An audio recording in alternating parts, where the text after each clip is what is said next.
आषाढी वारीच्या संदर्भामधली महत्त्वाची बातमी 7 जुलैपासून वारकऱ्यांना 24 तास विठ्ठलाचं दर्शन मिळणार आहे। 17 जुलैला आषाढी वारीचा सोहळा सुरू होणार आहे।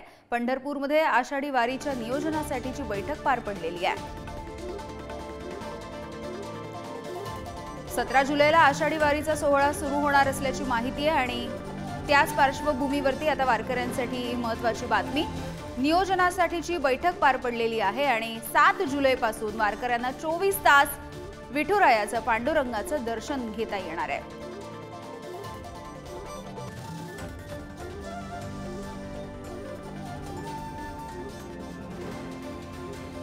7 जुलैपासून ते 26 जुलैपर्यंत श्री विठ्ठलाचे व माता रुक्मिणीचे 24 तास दर्शन चालू राहणार आहे।